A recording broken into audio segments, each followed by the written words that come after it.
diproses jalur hukum, diproses ke jalur hukum, dan diproses ke jalur hukum. Itu selalu yang menjadi sumber kekuatan dari penagihan pinjaman online akhir-akhir ini. Dan dampaknya apa? Dampaknya selalu berhasilnya itu berhasil untuk menekan orang-orang untuk ketakutan dengan hal itu gitu loh. Tanpa mereka peduli apa sih sebenarnya, kok bisa sih mereka melakukan pengancaman seperti ini gitu. Bahkan ancaman jalur hukumnya itu bukan semata ancaman ke jalur perdata, tidak, tapi ancaman ke jalur pidana, yang mana orang ini akan dipenjara. Dia akan dituntut dengan pasal sekian, dengan penggelapan, pelarian uang perusahaan, tipu muslihat, dan segala macam. Apa teman-teman tidak pernah berpikir kok sejauh itu? Sejak awal kan ini ada persetujuan timbal balik. Karena pinjol juga menginginkan suatu keuntungan, makanya saya diberikan pinjaman. Ya kan? Kalau tidak ada keuntungan timbal balik, mustahil pinjol mau memberikan dana kepada saya. Hanya modal KTP, modal foto selfie, dan modal ditambah dengan data-data yang ada di smartphone. Pernah nggak sih teman-teman berpikir hal-hal seperti itu? Ini per hari ini itu banyak banget. Padahal saya 2 atau 3 hari yang lalu membahas soal ini juga. Tidak ada, saya bilangnya tidak ada orang yang diproses ke jalur hukum. Jangankan untuk pidana atau penjara, perdata aja pinjol masih pikir 100 kali untuk melakukan kepada teman-teman semuanya. Ya, kenapa? Karena perdata, dia perdatakan, oke, Anda katanya tidak mau bayar, sulit banget dalam membayar, Anda ingkar janji dan segala macam. Asal Anda tahu, di luar sana ya, di perkantoran mereka, di tempat pinjol ini semua anggota mereka terkumpul di sana, mereka sudah tahu bahwa Anda tidak mampu bayar. Ya, dia sudah tahu. Sekarang PR pinjol adalah bagaimana caranya Anda yang tidak mampu bayar ini bisa melakukan pembayaran. Ya, padahal ini duit Anda tidak ada, pinjol pun tahu duit Anda tidak ada. Sekarang yang dia butuhkan itu adalah bagaimana PR Anda menjual aset, menggadaikan aset, mencari talangan dana, atau gali lubang tutup lubang. Ini PR pinjol. Ya, ini marketing mereka, ini strategi mereka gitu loh. Teman-teman sadar nggak sih? Anda diancam setiap hari, itu bukan semata ancaman. Di balik ancaman itu apa yang akan terjadi? Ya kan? Kalau Anda ketakutan, Anda pasti kalau ada motor, Anda gadaikan motor. Kalau ada handphone, handphonenya Anda jual. Kalau ada rumah, rumahnya Anda gadaikan. Ya kan? Ini yang akan terjadi setelah pinjol melakukan pengancaman. Ya nggak sih? Pernah nggak sih teman-teman berpikir seperti itu? Saya ketakutan, sekarang saya ketakutan. Dampak dibalik saya ketakutan ini akan berakibat fatal loh. Fatalnya itu, kok saya bisa-bisanya saya minjamin duit orang, duit tetangga lah misalnya kayak gitu. Kok saya bisa-bisanya jual motor? Kok saya bisa-bisanya tabungan satu-satunya itu buat hidup saya selama 1 bulan, kok saya habiskan? Pernah nggak sih teman-teman mikir itu? Ya. Kalau belum, hari ini teman-teman terbuka logikanya, itulah strategi pinjol. Ya. Anda dihadapkan dengan debt collector, dihadirkan sosok debt collector dihadirkan kepada diri Anda. Tujuan debt collector ini dihadirkan apa? Melakukan penekanan terhadap diri Anda. Ya, dengan cara apapun. Dia akan melakukan penekanan, dia akan melakukan pengancaman. Tujuan tekanan dan ancaman ini ya seperti tadi. Bagaimana caranya uang Anda yang tidak ada ini menjadi ada? Mau seperti apapun, mau itu Anda jual aset, mau apa, ini strateginya, sadarlah teman-teman semuanya. Ya, di luar sana apalagi, di balik itu Anda mau lapor ke OJK, OJK juga ikut mengancam Anda. Anda nggak tahu OJK menyampaikan apa? OJK melakukan pengancaman sama Anda apa? Jangan gara-gara hutang pinjol Anda tidak bisa mencari pekerjaan. Ya, itu sudah bagian dari penekanan halus, sudah bagian dari pengancaman. OJK yang menyebarkan semua ini, dia izinkan pinjol, dia keluarkan surat izin untuk pinjol beroperasi di Indonesia, tapi di balik sana dia berusaha juga bagaimana uang-uang ini bisa terkumpul kepada pinjolnya. Ya, jadi kalau ada Anda misalnya menyampaikan dengan semudahnya Anda tidak mampu bayar, ya sudah, Anda akan dihadapkan dengan debt collector. Ya. Setelah beberapa kasus yang viral, ada nggak Anda dengar debt collector yang dipenjara gara-gara hal ini? Nggak ada. Ya, nggak ada. Semuanya bebas semua, aman-aman semua. Karena OJK-nya tidak bekerja. Ya, hari ini Anda diancam dengan diproses ke jalur hukum. Sudahlah kawan-kawan gitu loh. Cobalah buka lagi pemikiran Anda, coba lebih lebar lagi, lebih luas lagi cara kita memandang. Kalau misalnya dari sudut paling depan kita tidak mendapatkan poinnya, coba minggir dulu ke samping sedikit, lihat lagi apa yang terjadi. Kalau nggak, putar lagi ke belakang. Setiap kali mereka mengancam, apa yang kehilangan dari kita? Ya, hutang bertambah banyakkah, atau ada aset yang hilangkah, atau apa gitu loh. Nah, itulah tujuan mereka.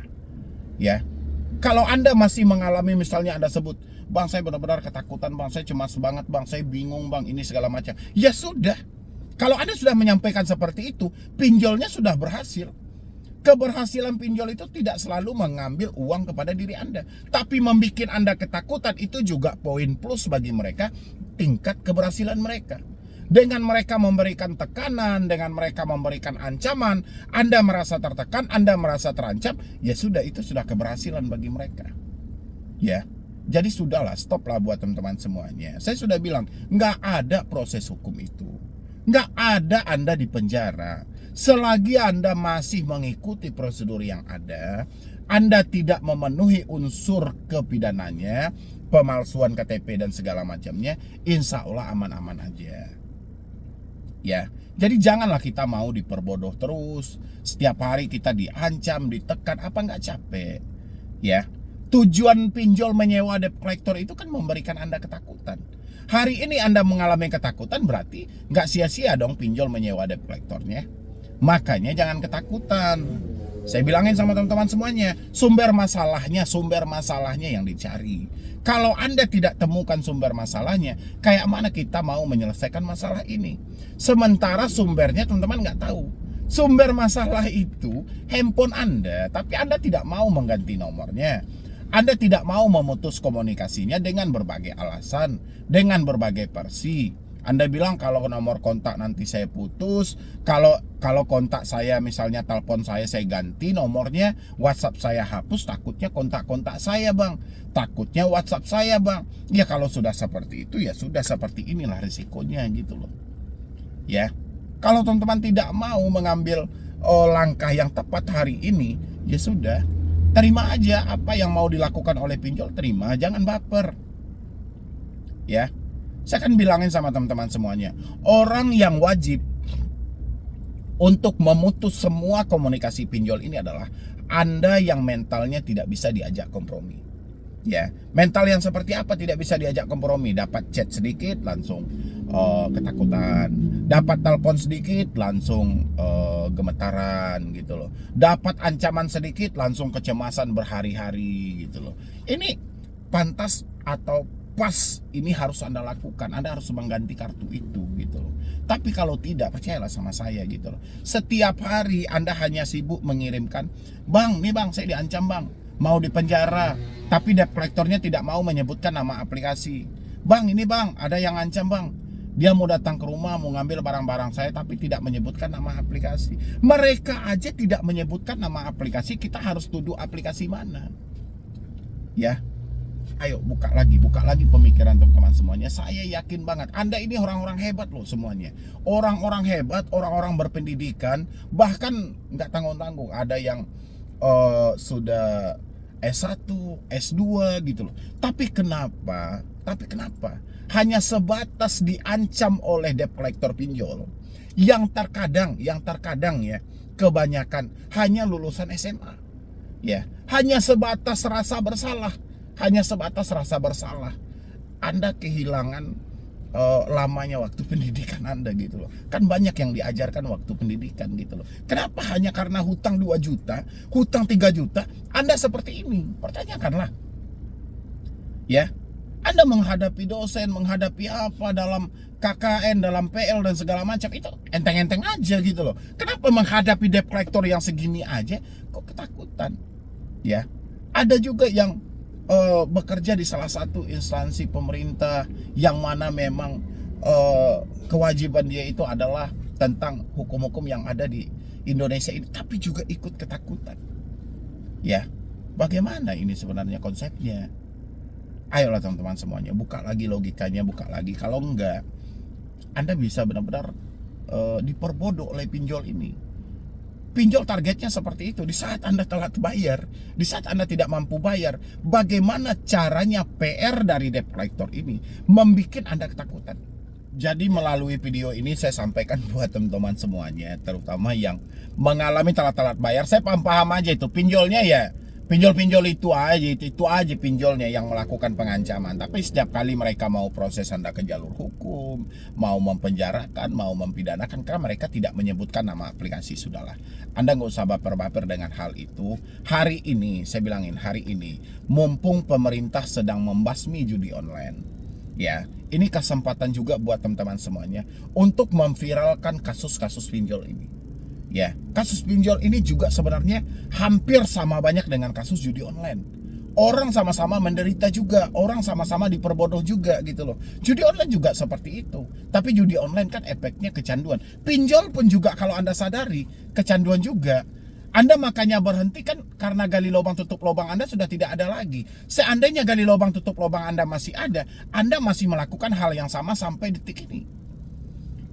Ya, jadi mumpung ini sedang hangat-hangatnya, bahkan Presiden telah mengeluarkan peraturannya, mudah-mudahan mereka juga melirik ke perkara pinjaman online. Jadi semuanya kumpulkan bukti-bukti yang ada, viralkan juga. Anda viralkan, kalau dilapor-laporkan ke OJK, ini sudah percuma. Karena no viral, no solusi. Anda nggak mampu untuk memviralkan, tidak ada solusi buat Anda. Ya, tapi kalau Anda bisa untuk memviralkan, Anda boomingkan hal ini, insya Allah akan ada solusi gitu loh. Ya, bayangin pinjol hidupnya subur banget loh di Indonesia. Sementara di Cina sendiri tempat benih pinjol itu ada, malah nggak ada pinjolnya gitu loh. Tapi di Indonesia luar biasa, maraknya minta ampun gitu loh. Ya, apapun yang dijual di Indonesia ini kayaknya laku semua ya. Asing mau jual apapun di Indonesia ini kayak laku semua gitu loh. Nggak ada produk mereka yang tidak laku gitu loh. Bahkan uang yang mereka jual cukup mahal nilainya. Uang yang kita pinjam 600.000 harus kita beli lagi dengan 1.500.000 pun laku. Ya, bayangin. Itu buat teman-teman semuanya ya. Jadi mudah-mudahan dengan video ini Anda tidak perlu ketakutan lagi, Anda tidak perlu kecemasan lagi. Intinya tidak ada Anda diproses ke jalur hukum, apalagi yang sampai di penjara. Ya, tetap berpikir optimis saja, tetap berpikir positif aja buat ke depan. Bagaimana caranya Anda memperbaiki hidup Anda yang telah hancur karena pinjol ini. Ya, kalau misalnya mental Anda tidak bisa diajak kompromi, sepakat semuanya putus semua komunikasi yang terhubung langsung dengan pinjaman online. Ya, jadi sekian dulu dari saya, Medi Bro nih.